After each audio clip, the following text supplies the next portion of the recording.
మన ప్రభు అయిన యేసుక్రీస్తు నామములో మీ అందరు కూడా నా హృదయపూర్వకమైన వందనాలు తెలియజేస్తున్నాను. ఈ సమయంలో దేవుని యొక్క వాక్యాన్ని మనం చదువుకొని ధ్యానించుకుందాము. అపోస్తలుల కార్యముల గ్రంథము 2వ అధ్యాయము 42వ వచనాన్ని చదువుకుందాం. అపోస్తలుల కార్యముల గ్రంథము 2వ అధ్యాయము 42వ వచనాన్ని చదువుకుందాం. వీరు అపోస్తలుల బోధయందును సహవాసమందును రొట్టె విడిచుటయందును ప్రార్థన చేయుటయందును ఎడతెగక యుండిరి. ఇక్కడ చదువుకున్న వాక్యంలో మనం గమనిస్తే, ఇంతకు మునుపు అపోస్తలుల బోధ అంటే ఏమిటో మనం ధ్యానించుకోవడం జరిగింది. ఈ సమయంలో సహవాసం అంటే ఏమిటో పరిశుద్ధాత్మ దేవుని యొక్క ప్రేరేపణ బట్టి ధ్యానించుకుందాం. ఇక్కడ చూడండి, ఈ యొక్క ఎవరైతే నూతనముగా 3000 మంది మారుమనసు పొంది బాప్తిసం పొందినారో, వీళ్ళు ఏం చేస్తున్నారంటే సహవాసములో కూడా ఎడతెగకుండా ఉన్నారంట. మొదటిగానేమో అపోస్తలుల బోధయందు, రెండోదిగా సహవాసమందు, మూడోదిగా రొట్టె విడిచుటయందు, నాలుగోదిగా ప్రార్థన చేయుటయందును ఎడతెగకుండా ఉన్నారు.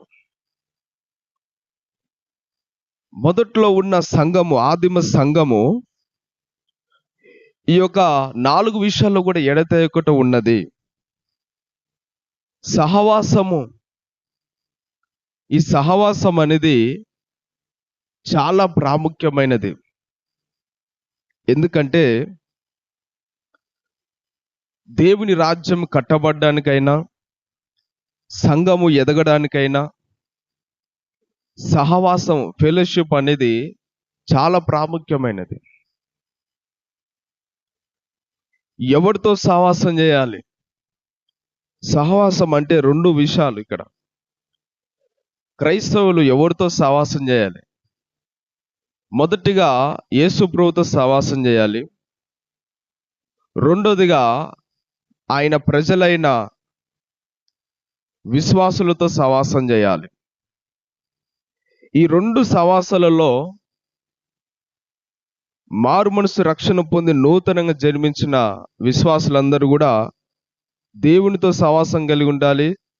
విశ్వాసులతో సహవాసం, పరిశుద్ధుల సహవాసం కలిగి ఉండాలి అని దేవుని యొక్క వాక్యం సెలవిస్తుంది. చూడండి, దేవుడు అంట ఆయన కుమారుడైన యేసుక్రీస్తుతో సహవాసం చేయడానికి మనల్ని పిలిచినాడు. యేసు ప్రభుతో సహవాసం చేయడానికి దేవుడు అంటే మనల్ని పిలిచినాడు. నమ్మదగిన దేవుడు అంట ఆయన. మన అపరాధముల చేత, పాపముల చేత చనిపోయి, ఆత్మీయంగా చనిపోవడం వలన, భ్రష్టులై పాపం వలన దేవునికి దూరస్తులమైన మనల్ని మరలా దేవుడు ఏం చేస్తున్నాడు? యేసు ప్రభుతో సహవాసం చేయడానికి, ఆయన కుమారునితో సహవాసం చేయడానికి మనం పిలుస్తున్నవాడు నమ్మదగినవాడు, నమ్మదగిన దేవుడు. ఈ సహవాసం ఎలాంటిదంటే పరిశుద్ధమైన సహవాసం. ఇది ఆత్మీయమైన సహవాసము, దేవునితో సహవాసము, పరిశుద్ధులతో సహవాసము, పరలోకంతో సహవాసము. ఇది నమ్మదగిన సహవాసం. ఇది లోకంలో ఉన్న సహవాసాలతో కాదు, ఇది లోకంలో ఉన్న సహవాసాలు కాదు. ఇది దేవుని సహవాసము. ఈ లోకంలో నువ్వు ఒకవేళ ఏ సహవాసాలు చేసినా, ఎటువంటి స్నేహాలు చేసినా కూడా నిన్ను విడిచి వెళ్ళిపోతారు, లేదంటే నిన్ను మోసం చేస్తారు. అవి కొద్ది రోజులు మాత్రమే ఉంటారు ఆ సహవాసాలన్నీ కూడా. కానీ దేవుడు పిలుస్తున్న ఈ సహవాసం ఎలాంటిదంటే నమ్మదగినదంట. నమ్మదగినది. అంతము వరకు దేవుడు మనల్ని కాపాడుతాడు. ఈ సవాసం చేస్తే దేవుడు మనల్ని ఆశీర్వదించడమే కాకుండా పరలోకంలో చేర్చి అంతము వరకు ఆయన మనల్ని కాపాడే దేవుడని దేవుని ఒక వాక్యం సెలవిస్తుంది. అందుకనే ఈ సహవాసంలో ప్రతి నూతనంగా జన్మించిన విశ్వాసులందరూ కూడా దేవునితో సహవాసం చేసి దేవునిలో నమ్మకంగా ఉండాలని దేవుని యొక్క వాక్యం సెలవిస్తుంది. అయితే సహవాసం గురించి దేవుని వాక్యంలో చదివితే యోహాను రాసిన మొదటి పత్రిక 1వ అధ్యాయము 6వ వచనము 7వ వచనం చదువుదాం. యోహాను రాసిన మొదటి పత్రిక 1వ అధ్యాయము 6వ వచనం 7వ వచనం చదువుకుందాం. ఆయనతో కూడా సహవాసము గలవారమని చెప్పుకొని చీకట్లో నడిచిన ఎడల మనం అబద్ధం ఆడుచు సత్యమును జరిగింపకుందుము. ఇక్కడ దేవుని యొక్క వాక్యం ఏం సెలవిస్తుందంటే, దేవునితో సహవాసం చేస్తున్నామని చెప్పుకొని చీకట్లో నడిచిన ఎడల మనం అబద్ధం ఆడుచున్న వారమని వాక్యం సెలవిస్తుంది. నిజమే, పాపంతో స్నేహం చేసేవారు, పాపంలో జీవించేవారు దేవునితో సహవాసము చేయలేరు. దేవునితో సహవాసం చేసేవారు, దేవునితో జీవించేవారు పాపముతో సహవాసము, లోకంతో సహవాసం చేయలేరు. ఈ పాపానికి దేవుని సత్యానికి ఎప్పుడు కూడా వైరమే. అవి రెండు కూడా వైరంగా ఉంటావి. నువ్వు పాపములో జీవిస్తూ దేవునితో సహవాసం చేయలేవు. నువ్వు పాపములోనే జీవిస్తూ పాపంలోనే చీకట్లోనే ఈ లోకానుసారంగానే నువ్వు ప్రవర్తిస్తే నువ్వు దేవునితో ఎలా సహవాసం చేస్తావు? చేయలేవు.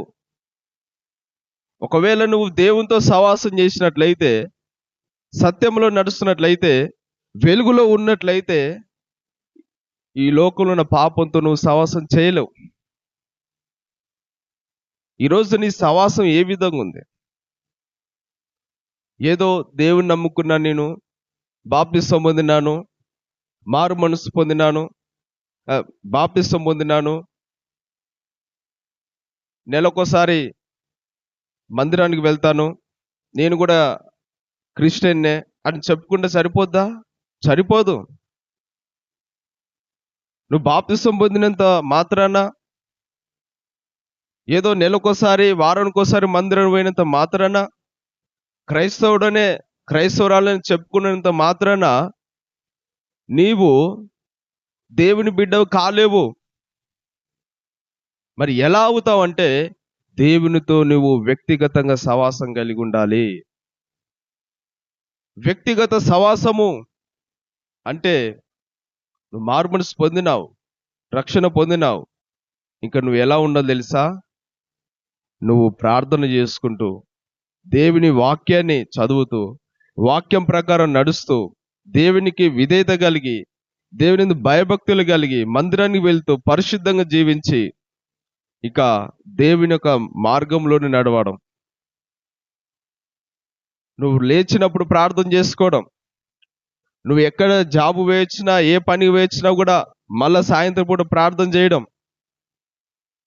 ఇలా చేయడమే దేవునితో సహవాసం చేయడము.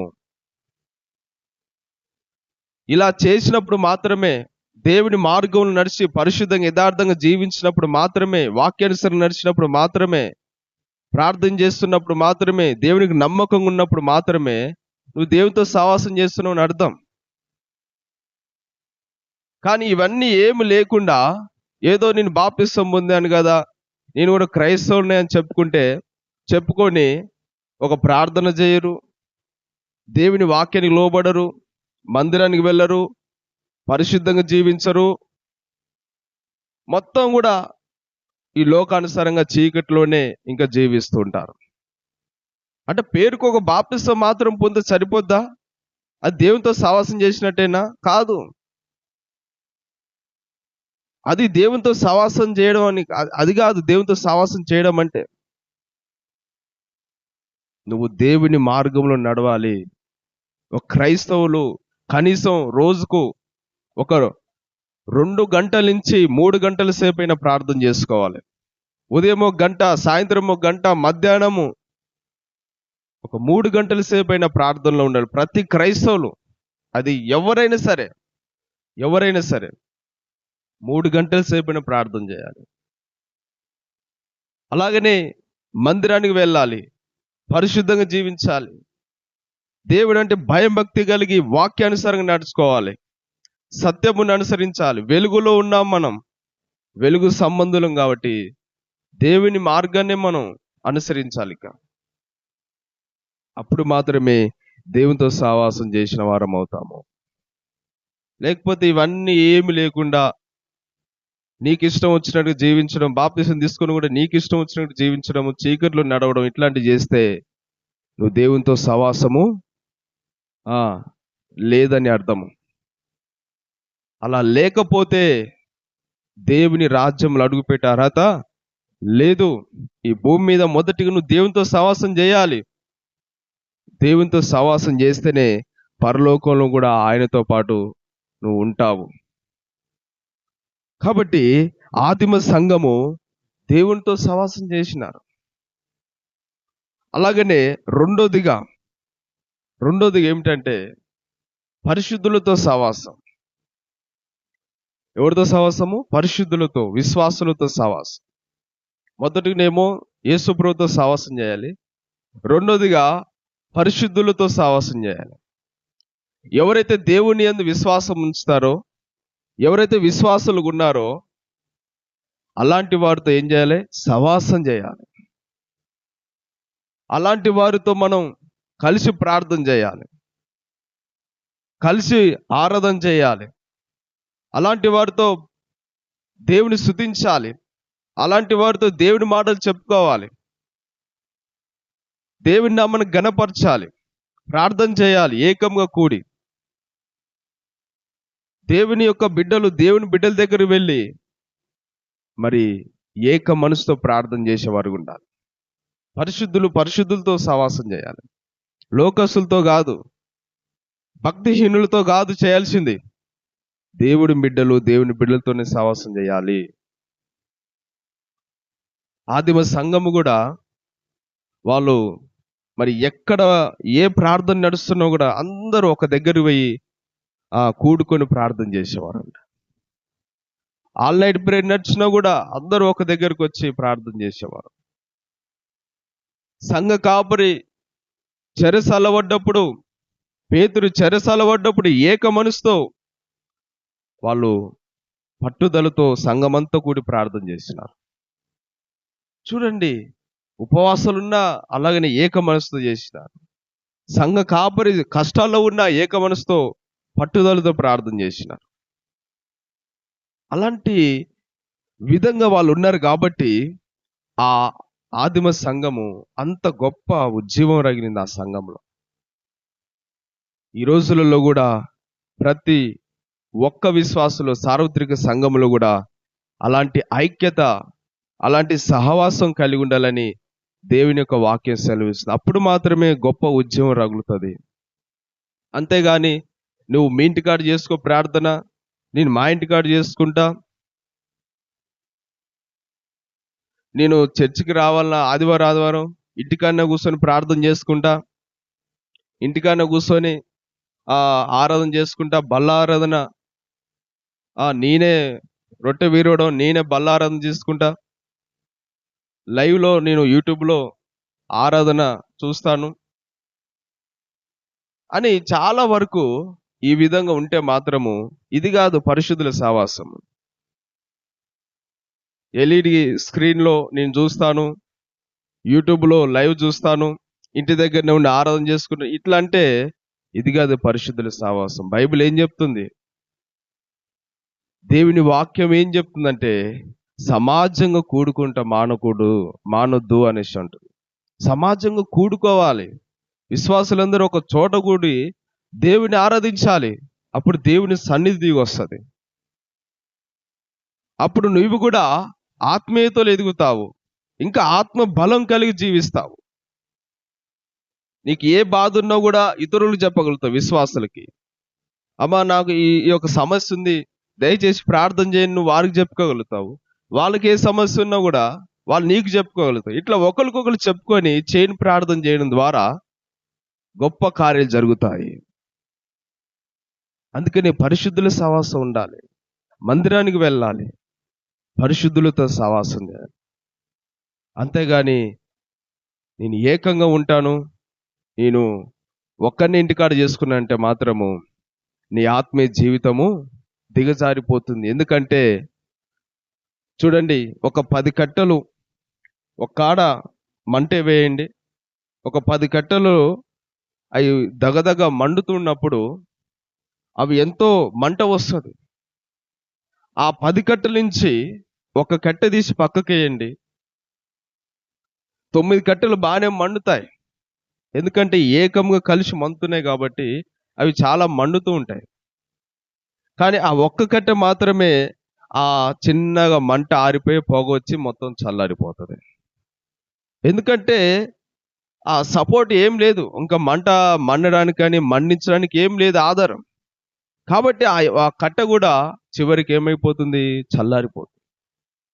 అలాగనే నేను ఒంటరిగా ఒక్కనే ఉంటాను, ఒంటరిగా చేసుకుంటాను, మందిరానికి వెళ్ళకుండా ఏం కాదు, ప్రార్థన వెళ్ళకుండా ఏం కాదు, పరిశుద్ధుల సహవాసం లేకుండా ఏం కాదు, దేవునితో సహవాసం లేకుండా ఏం కాదు అని నువ్వు అనుకున్నట్లయితే, అలా దేవునికి దూరంగా పోయినట్లయితే, పరిశుద్ధుల సహవాసం లేకపోయినట్లయితే నీవు కూడా ఆత్మీయతలో తగ్గిపోవాల్సి వస్తుంది, ప్రార్థనలో తగ్గిపోవాల్సి వస్తుంది, పరిశుద్ధతలో తగ్గిపోవాల్సి వస్తుంది. అందుకనే దేవుని వాక్యం వింటున్న ఎవరైనా సరే ఈరోజు పరిశుద్ధుల సహవాసం కూడా ఉండాలి.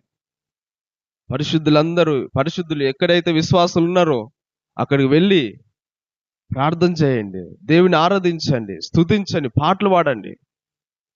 అప్పుడు దేవుని సన్నిధి మీ మధ్యలో దిగి వస్తుంది. ఇంకా మీరు ఎక్కువ ఉజ్జీవంతో నింపబడతారు, దేవుని యొక్క అభిషేకముతో, ఆత్మతో నింపబడతారు. కాబట్టి అట్టి విధంగా ఉండాలి. దేవుని యొక్క వాక్యం సెలవిస్తుంది. లోక స్నేహం చేయకూడదు. పరిశుద్ధులతో సహవాసం చేయమన్నాడు కానీ లోక స్నేహం చేయకూడదు. అందుకని యాకోబు రాసిన పత్రికలు ఏముందంటే, ఈ లోక స్నేహం చేయొద్దు. ఎవరైనా ఈ లోకంతో స్నేహం చేసిన యెడల వాడు దేవునికి శత్రువు అని వాక్యం సెలవిస్తుంది. అంటే ఇప్పుడు మనం ఎక్కడైనా ఒక పనిలో వెళ్ళినా, ఓ ప్రయాణంలో వెళ్ళినా, జాబ్లో వెళ్ళినా, వ్యాపారంలోనైనా, ఇంటి దగ్గర ఉన్న ఇరుగు పొరుగు వాడితోనైనా, అంటే మనం చేస్తున్నప్పుడు, ఏదైనా పని చేస్తున్నప్పుడు, ప్రయాణం చేస్తున్నప్పుడు మనం చేసుకోవచ్చు, కానీ వారితో సహవాసం చేయకూడదు. వాళ్ళు నడిచినట్టుగా మనం నడవకూడదు, వాళ్ళు నడిచినట్టుగా నువ్వు నడవకూడదు, వాళ్ళ వల్ల నువ్వు జీవించకూడదు, భక్తిహీనులతో సహవాసం చేయకూడదు, అవిశ్వాసులతో సహవాసం చేయకూడదు, లోక స్నేహం చేయకూడదు. ఎందుకంటే దేవుడు మనం లోకం నుంచి వేరుపరుచుకున్నాడు, లోకం నుంచి ప్రత్యేకించుకున్నాడు. కాబట్టి ఇంకా లోకంలో ఉన్న భక్తిహీనులతో మనం సహవాసం చేయకూడదు. ఒకవేళ అలా చేస్తే వాళ్ళ వల్ల నువ్వు కూడా జీవిస్తావు. భక్తిహీనుల దగ్గర పోయి కూర్చుంటే అన్ని ఈ లోకం మాటలు మాట్లాడతారు, అన్ని ముసలం ముచ్చట్లు, ఎక్కడెక్కడో మాటలు, ఎక్కడెక్కడో లోక వార్తలు. అలాంటివన్నీ వింటున్నప్పుడల్లా, అవి చూస్తున్నప్పుడల్లా, అవి నువ్వు చేస్తున్నప్పుడల్లా నీ ఆత్మీయత ఏమైపోతుంది, దిగజారిపోతుంది. కానీ ఒక ప్రార్థన పరుని దగ్గర వెళ్ళు, ఒక వాక్యములు ఎదిగిన వారి దగ్గర వెళ్ళు, ఒక పరిశుద్ధత కలిగిన వారి దగ్గర వెళ్ళు, నీవు పరిశుద్ధతలో, వాక్యంలో, ప్రార్థనలు ఎదుగుతావు. అదే భక్తిహీన దగ్గర వెళ్తే నువ్వు భక్తిహీనుగా మారిపోతావు. అందుకనే ఈరోజు మనం లోకంతో స్నేహం చేయదు, దేవుని బిడ్డలతో స్నేహం చేయాలి. కాబట్టి ఈరోజు దేవుని వాక్యం ఎవరైనా సరే కానీ ఈ యొక్క అపోస్తులుల కాలంలో ఉన్న మొదటి సంఘము, ఆదిమ సంఘం ఏ విధంగా ఉందంటే వాళ్ళు సహవాసములో కూడా ఎడతెగకుండా ఉన్నారు. మొదటిగా యేసుప్రభుతో సహవాసం చేసినారు. రెండోదిగా పరిశుద్ధులందరూ కూడా ఒక ఐక్యతతోని ఒక సహవాసం కలిగి ఉన్నారు వాళ్ళు. ఈరోజు ప్రతి ఒక్కరు కూడా సార్వత్రిక సంఘము, మన సంఘములో కూడా అలాంటి ఒక ఐక్యత ఉండాలి. అలాంటి ఒక ఆత్మీయత, ఏక మనసు కలిగి ఉండాలి. సంఘములో ఏదైనా ప్రార్థన జరిగిందంటే విశ్వాసులు ఒకరికొకరు వచ్చి సహాయపడాలి. ఏదైనా మీటింగ్స్ జరిగినా కూడా ఒకరికొకరికి వచ్చి సహాయపడాలి. ఎవరో వచ్చి చేయరు. ఇది దేవుని పని, నీ పని, నా పని, ప్రతి ఒక్కరి పని. కాబట్టి నీవు కూడా చేంజ్ చేయాలంటే దేవుని పని కాబట్టి, దేవుని సువార్త కాబట్టి, దేవుని సేవ కాబట్టి, మీటింగ్ జరిగినప్పుడైనా, ప్రార్థన జరిగినప్పుడైనా, దేవుని సువార్త విషయంలోనైనా, ఈ దేవుని పనిలో ఏ పని జరుగుతున్నా కూడా విశ్వాసులందరూ కూడా చేంజ్ చేయాలి. దేవుని పనిలో సాగిపోతూ ఉండాలి, సహవాసం చేస్తుండాలి, దేవుని పని చేస్తూ ఉండాలి. అప్పుడు దేవుడు నీ పని కూడా చేస్తాడు, దేవుడు నిన్ను కూడా ఆశీర్వదిస్తాడు. కాబట్టి అలాంటి జీవితం కలిగి జీవించుదాము, దేవునితో సహవాసం కలిగిందాము, ఆయన ప్రజలైన విశ్వాసులతో, పరిశుద్ధులతో సహవాసం కలిగిందాము. దేవుడి మాటలు దీవించి ఆశీర్వదించును గాక. ఆమేన్.